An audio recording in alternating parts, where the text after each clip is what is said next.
Tapi kadang itu ada hikmahnya. Hikmahnya adalah, tapi saya bukan berarti menganjurkan belajar munjid, ada hikmahnya adalah madatul kalimah itu dimaknai secara benar menurut objektivitas ilmu.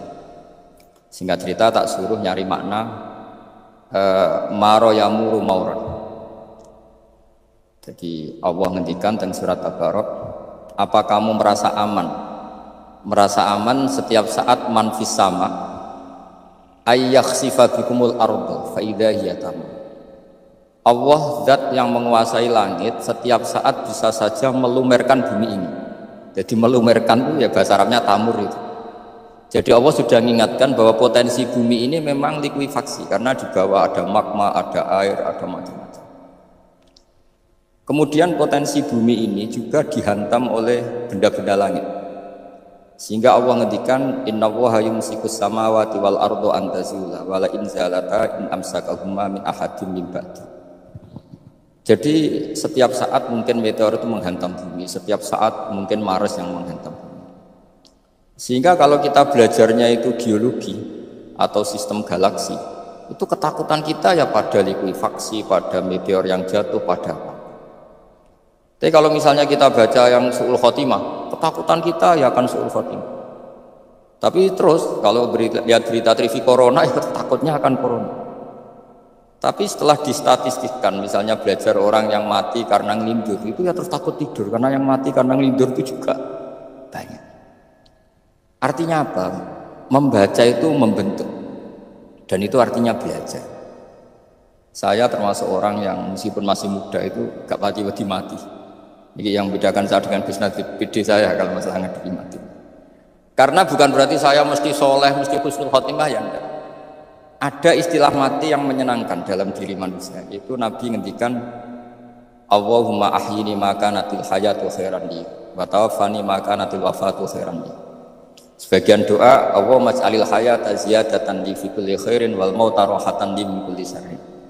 Jadi mati itu akhir dari maksiat saya atau akhir dari potensi maksiat saya. Sehingga kata Syekhul Hikam, kamu harus percaya diri bisa selamanya tidak maksiat lagi. Orang kan tanya, masa manusia tidak bisa maksiat lagi? Ya bisa saja kamu pas taat terus mati, berarti sudah tidak bisa maksiat. Jadi ulama itu melihat mati itu akhir dari segala maksiat atau potensi maksiat. Di sini hebatnya lagi-lagi JNU. Bohong fasik bentuk kayak apa kalau mati saya dia tombone menang kabeh, saya dia menang kabeh. Sesuai kiai ini saya nih mun mboten saged maling, mboten saged korupsi. Oh nggih saya ini. Itu satu ilmu yang luar biasa. Meskipun ya tentu agak ngawur. Tapi itu bagus. Secara ilmu bagus karena al-maut adalah rohatun min kulli syarr. Lagi-lagi yang menyelamatkan itu illa aliman au muta'alliman. Proses belajar mengajar. Saya baca banyak tentang halal haram dalam kitab Imam Ghazali itu, tak ulang berkali-kali. Saya itu dulu ya gak paham karena kitab paling susah di bab Imam Ghazali itu menurut saya kitabul halal wal haram. Termasuk bagaimana cara ngelola amwalus salatin yang terkenal korup sementara menyumbang kamu sebagai jaizah, sebagai hadiah untuk para kiai atau untuk para guru. Itu perdebatannya ulama itu macam-macam. Ada yang bilang haram karena itu potensi haram atau memang benar-benar haram. Ada yang bilang boleh karena kalau yang pakai kamu untuk kebaikan, kali dipakai mereka ruwet. Kebetulan yang partai ini lebih besar Mas Nadif. Ya alhamdulillah. Terus dikiaskan sama ghanimah. Lagi-lagi karena baca, saya itu pernah ditanya seorang dosen di Jogja. Gus, saya ini muslim mulai kecil dan saya peneliti, saya pernah sekolah di mana. Yang ganjil dari saya tentang Islam itu satu, yaitu ghanimah. Kok kayak Islam itu rampok gitu ya, perang sudah orang kafir itu kalah, hartanya diambil gini-gini. Ya ghanimah. Terus saya memberi analogi, kalau ada garong ke kamu, bawa senpi, bawa pedang, terus kamu mengalahkan garong itu, alat-alat itu kamu kembalikan apa kamu sita? Ya saya sita, nanti dipakai garong lagi. Ya kira-kira seperti itu. Kalau dikembalikan ke orang kafir berarti menjadi kekuatan kekafiran lagi, dan itu harbi. Dia baru nerima, lagi-lagi ini barokahnya baca. Makanya saya diminta sama sini, ya saya tentu faktor hormat. Karena bapak saya memang dulu ngaji sama Abdullah. Mbah saya itu terkenal wali, yang bapaknya bapak. Itu kalau kesini nyifati Badullah satu. Nur sudah mondok gini itu nggak apa-apa.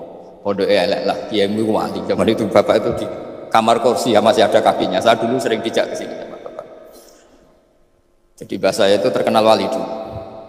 Jadi bahasa itu tirakat terus sampai kabudut itu poso terus. Kebetulan cucunya agak niru. Saya tidak niru itu karena itu Gus Zaki. Memang disuruh tidak niru. Kata mbak saya kira usah tirakat, ustaz tirakatin. Itu. Jadi saya bangun juga gitu. Oh haram tirakat, tak tirakat. Saya senang sekali. Tapi tua-tua kok mikir putu. Nah, terus tirakati putuku sopo. Jadi mulai jadi kiai betul Mas Nadib, saya ini sudah mulai mikir putu. Karena saya ini termasuk orang yang kecelok alim yang nggak banyak orang menghormati karena sudah diramal sama mbah-mbah.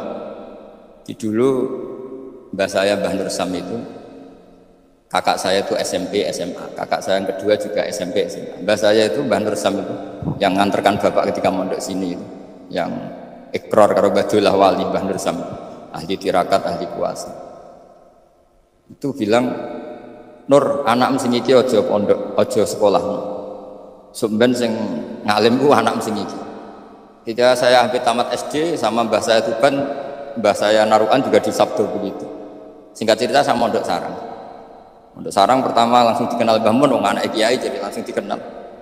Didoni macam-macam terus jadi wong alim juga ada yang ngelem. Biasa aja untuk dongani muspus. Ya sebenarnya saya agak kecewa ya, saya inginnya kan dianggap prestasi gitu, ternyata dianggap doanya orang. Ya, makanya kalau ini kita memiliki ya rodok, ya syukurlah sama kamu tamakin sama semuanya karena tadi kenapa saya harus cerita ini. Quran sendiri mengakui bahwa orang soleh itu diantara aturannya adalah dzurriyyatan ba'duha min ba'd. Meskipun Allah bisa bikin orang soleh dari mana saja, tapi yang legitimit itu memang dzurriyyatan ba'duha min ba'd. Dan kata dzurriyah itu tasmalu auladal inas, kata Ibnu Hajar al-Asqalani, memasukkan turunan yang dari ibu. Meskipun tentu secara wali nikah atau secara disiplin nasab dari ibu itu tidak ngefek. Tapi dari segi fa'innal irqadassas, bahwa sistem tubuh kita itu tetap ada gen dari seorang apa? Ibu. Sehingga banyak ulama tafsir mengatakan dzurriyah itu tasmalu auladal inas. Dzurriyah itu memasukkan turunan dari apa? Ibu. Bapak saya itu nasabnya nasab wali, jadi mbah-mbahnya itu suka tirakat, suka. Ibu itu nasab kiai. Jadi kalau bapak wiridan itu, kalau istiqomah itu disalahkan sama keluarga ibu. Istiqomah itu salah. Karena ijabu malam yajib, mewajibkan sesuatu yang tidak wajib. Itu masalah secara ilmiah. Mbah Mun itu sering kritik kalau ada pondok wajib puasa, wajib merawat itu sering kritik. Itu secara fikih bahaya. Ijabu malam yajib, mewajibkan sesuatu yang tidak wajib. Dan itu kriminal dalam bab fikih. Betul itu, sama cari di Sulam Taufik, babnya itu ngeri. Ijabu malam yajib itu tidak dihitung minal kabair, dicari sendiri itu di bab Sulam Taufik, tidak usah sebut, itu parah betul malah cara menvonis Abdullah bin Husain bin Thohir di Sulam Taufik. Ijabu malam yajib. Tapi pondok-pondok yang tirakat tidak kurang dalih. Niki boten majibaken, ngelatih. Boten majibaken tapi napa? Nah, silsilah dari keluarga ibu itu suka ilmu. Sehingga Abdullah bin Mas'ud itu tiap hari itu mensweeping orang yang sering duha. Kalau ada orang duha istiqomah itu disweeping. Awas, harus seminggu sekali, nggak boleh tiap hari. Masa sholat fardu kamu saingi sholat duha? Nggak boleh, fardu tersaingi. Itu Abdullah bin masyhur, sama cari di Al-Hunjah. Sayyidah Aisyah kalau ada orang duha tiap hari dimarahi. Dan itu secara konstitusi ilmu benar, karena Nabi Qiyamul Lail Ramadan itu hanya 4 hari yang dipan, lainnya itu enggak. Khasyata ayyufradu alaihim, kalau dalam film takut dianggap fardu. Akhirnya istiqomah itu masalah di keluarga saya yang dari ibu. Nah kebetulan kita ini suka ada istiqomah, akhirnya ya seperti ini. Tapi ini ilmu harus kita bicarakan. Tapi yang istiqomah, Bapak itu pengagum Badullah. Bapak itu suka sama istiqomah karena punya guru dulu Kiai Zubedi istiqomah, Badullah istiqomah. Tapi jangan kira Badullah itu hanya istiqomah. Saya punya sanad banyak, mungkin Gus Zaki lebih tahu. Sering saya diceritakan Bapak. Badullah itu hak nak ambek wong fase nemen-nemen iku ya rapati cocok. Senajan to majibno fase. Tak takoki iki ngopo. Empuk nak ke faseen darani wong awam untuk ganjaran. Kemacane Quran gak fase. Padahal untuk ganjaran mergo seneng Quran. Jadi terus tak takoki bapak, niku saged damel syariat mboten? Ya ora kena, pokoke ngono. Jadi gue ngekrori. Artinya beliau tidak ingin lah gara-gara kita terlalu pakem tajwid kemudian nganggap siapa saja baca Quran salah kemudian tidak dapat pahala. Bisa saja hamalahum ala ayakra'ul Qur'ana napa mahabbatuhum wa iskuhum wa kada wa kada. Jadi akhirnya saya jadi tahu. Oke, secara makhraj salah, tapi iseknya benar, mahabbahnya benar, brontonya benar. Jadi sebetulnya Mbah Dullah itu punya sekian makalah tentang ilmu. Hikam juga gitu. Nur nak cah santri ngaji Ihya itu jauh, saya nak ngaji Hikam mojo. Maksudnya beliau entah kalau setelah itu Mbah Dullah itu melarang siapa saja santri ngaji Hikam itu dilarangnya ada kelas tertentu untuk boleh ngaji Hikam. Nah, kenapa saya cerita ini? Karena saya masih ingat betul di antara wasiatnya Mbah Mun itu.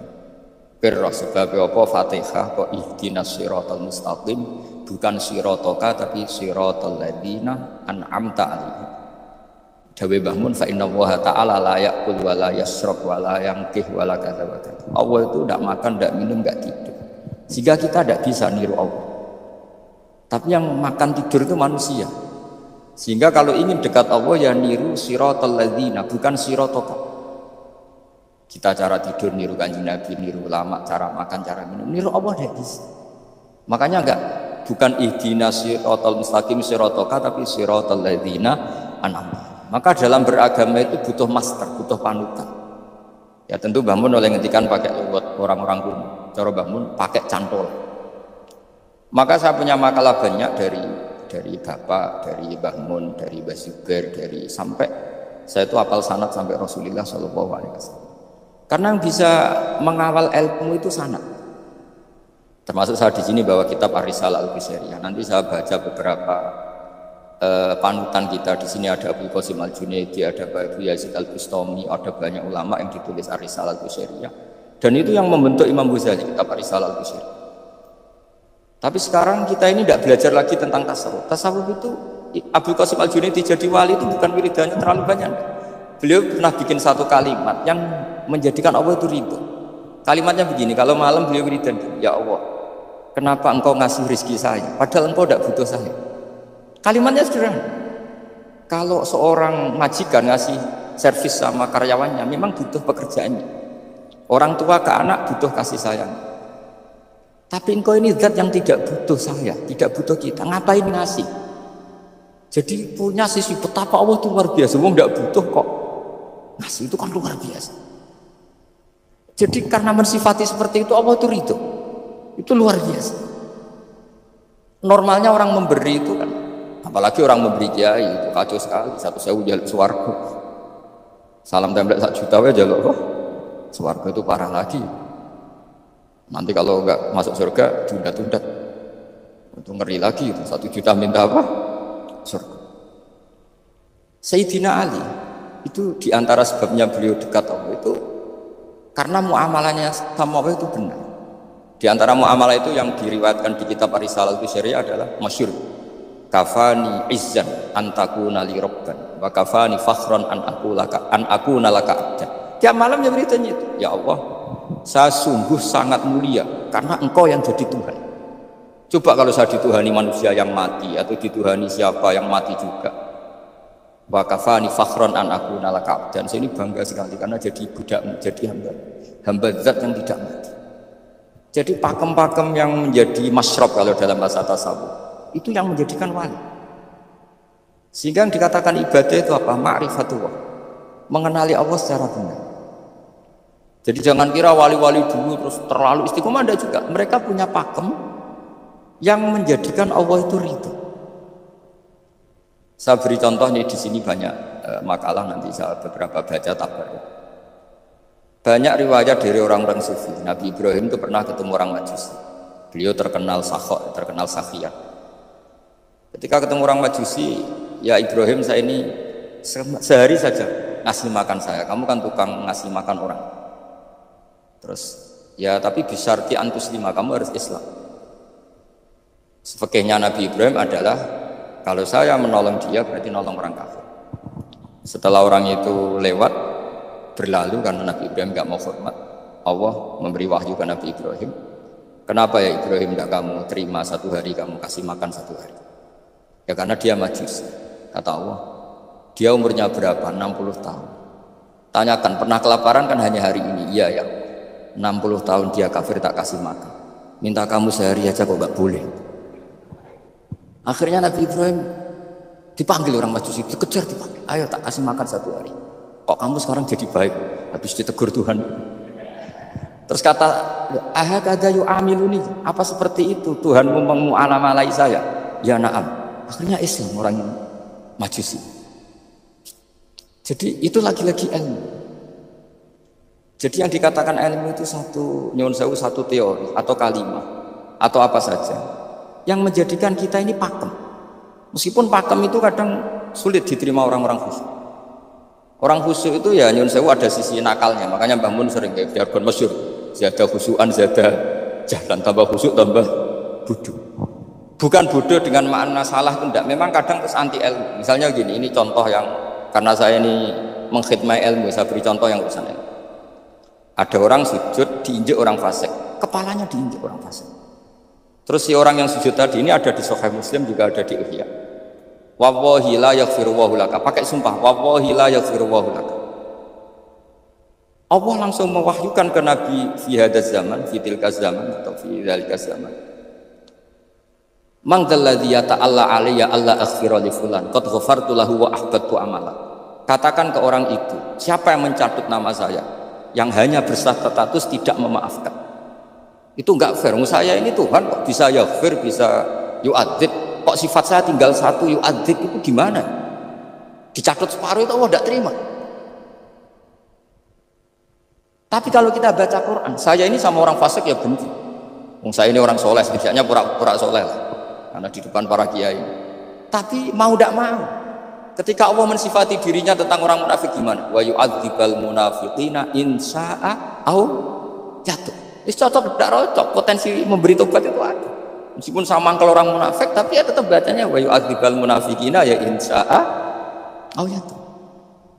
Rasulullah kayak apa bencinya dengan Wahsy karena qatilu Hamzah. Tapi Nabi tunduk sama konstitusi Quran. Laisa laka minal amri syai'un aw yatuba alaihim aw yu'adzibah. Akhirnya Allah malah memberi tobat sama qatilu Hamzah, yaitu Wahsy. Ini pentingnya baca lagi. Kalau kita tidak baca, hanya khusyuk saja, tidak baca, pasti sama orang yang nginjek orang sujud tadi, yang nginjek pasti salah, nggak dimaafkan. Bongso pasti. Pertanyaannya adalah, betulkah Allah punya sifat 1, yaitu yu'adzib? Makanya kalau kita baca, misalnya baca Quran, walillahi mulkus samawati wal ardh, ya sudah, yaghfiru liman yasha wa yu'adzibu man yasha. Kalau nuruti rasa kita, ya inginnya ke kita yaghfir, ke orang lain yu'adzib. Tapi Tuhan kan nggak terima. Saya ini Tuhan kok didikte makhluk saya ini gini, nggak bisa. Sehingga ya ini lagi-lagi ya. Makanya saya cocok nggak cocok itu suka baca. Saya suka sekali baca, mulai ulama dulu, ulama modern, setengah dulu. Mulai ulama yang kedunian sampai setengah kedunian. Suka. Saya dulu tuh gak suka uang. Karena saya memang tadi mbah saya dari bapak itu wali Mas tadi. Kalau tadi Mas Nadif jujur, mulai Mbah Soleh itu suka bully mertuanya. Jadi saya alhamdulillah dia jujur. Jadi Mbah Soleh itu menantunya Raden Asnawi, itu ya bully-bulian sama ini, terus ditiru beliau ini. Itu gak suka sih. Saya itu ya pokoknya tadi kalau orang daftar wali itu kan gak suka sama. Karena mereka nangis ketika Allah menghentikan wa aqridu atau ayat-ayat anfiku, atau orang baik disifati wa aqridu qardan hasan. Itu hadal khitab li ahlil jiddi wasarwah. Ini khitab untuk orang kaya. Kalau isin Gusti jenengan nampen ngongkon infak kok kalau diinfaki. Jenengan nampen ngongkon ngamal kok kalau di ngamali. Jadi maka yuhibbunal mal, mereka tidak suka harta. Walakin liyana luladzatal khitab bil infak, dan itu harus kaya dulu untuk bisa infak. Jadi itu uniknya. Akhirnya saya Imam Sa'roni penting juga kaya. Jadi wali untuk suka harta itu nunggu diperintahkan Allah. Alhamdulillah kita tidak, sudah wali dulu karena sudah senang harta wali. Jadi kayaknya keren kita dibanding wali-wali. Karena wali itu tahu pentingnya harta setelah jadi wali. Kita alhamdulillah mulai kecil sudah tahu pentingnya harta. Kayaknya kita lebih wali. Imam Syafi'i itu dulu gak suka sama orang kaya. Saya berkali-kali cerita. Karena dia dididik Sufyan As-Tsauri, Sufyan bin Uyainah. Tapi ketika ketemu Imam Malik itu kaya raya. Meskipun dia hidupnya sederhana tapi kaya. Pas beliau mau Imam Syafi'i dia agak-agak sopan kalau sekarang tanya, setelah jenengan ilmu yang saya harus ambil siapa? Kata Imam Malik, yang sealim saya itu sudah meninggal Abu Hanifah, tapi muridnya masih, namanya Muhammad bin Hasan Asy-Syaibani. Kamu datang ke sana. Semalam itu Imam Malik dikasih uang 500 dinar. Padahal 1 dinar itu 4,25 gram. Bisa dihitung berapa ratus juta. Terus paruhnya dikasihkan Imam Syafi'i. Nah, kasangoni. Pagi-pagi diajak ke Baki. Dulu Baki itu ada kafilah rental unta. Mana kafilah yang mau ke Irak? Kita. Ya sudah, ini antar. Tak bayari. Diantar Imam Syafi'i. Diantar ke Imam Muhammad bin Hasan Asy-Syaibani di Irak. Itu ketemu Muhammad bin Hasan Asy-Syaibani pertama itu apa? Beliau itu kalau ngitung uang di meja. Emas-emasnya di meja, uangnya dolar semuanya di meja. Tambah kaget, ini saya sama Imam Malik ingkar, ini malah lebih parah lagi. Kata Muhammad bin Hasan Asy-Syaibani, atak jabu minhal, kamu kagum dengan ini merasa aneh? Iya. Ya sudah, ini tak kasihkan orang fasik, tiga demenan, tiga judi. Jangan, jenengan saja. Kalau jenengan kan orang soleh dipakai kebaikan, berarti orang soleh boleh kaya. Angsal-angsal. Semenjak itu Imam Syafi'i kebablasan, sampai fatwa kiai fikir itu haram. Kiai bisa bikin rumah bagus, bikin rumah jelek, haram. Puasa al-Islam ya Allah wala ya. Nah, lagi-lagi kebetulan kita sebelum ngaji Imam Syafi'i sudah seperti itu. Jadi ini justifikasi. Lagi-lagi itu ilmu. Seorang lagi-lagi itu ilmu. Akhirnya saya membaca kitabnya Imam Saroni namanya Al-Minanul Kubro. Itu beliau cerita wa mimma manallahu alaihi. Kesannya kayak orang sombong. Tapi sebetulnya yang sopan itu yang sombong, karena Imam Saroni kan bilang, kamu harus memaklumatkan diri kalau antum minal ulama il amili. Kamu termasuk ulama yang amili. Terus ditanya sama orang-orang, bagaimana kalau nyatanya enggak? Kamu tadi subuh sholat, ya saya sholat. Kamu tadi zuhur sholat, ya saya sholat. Kenapa ketika kamu maksiat ingat terus, ketika kamu taat tidak ingat? Berarti kamu anggap Allah itu menyesatkan kamu tok, tapi tidak pernah ngasih hidayah sama kamu. Pas delok rondo ning dalan kok maksiat, bar sholat atau syukur, bar zuhur atau syukur, bar asar. Berarti kan nyifati Allah, hari ini Allah ngasih saya maksiat. Sementara lupa kalau Allah ngasih sholat zuhur, sholat asar, sholat maghrib, sholat. Sudah di situ Al-Minanul Kubro, orang itu soleh semua. Nah, saya itu termasuk orang yang didikte oleh kitab, terbentuk oleh kitab Al-Minanul Kubro. Jadi di situ hidup itu enak semua. Makanya saya itu masih ingat dialeknya dua orang alim. Nggak berusaha sebut, ini agak sensitif karena cerita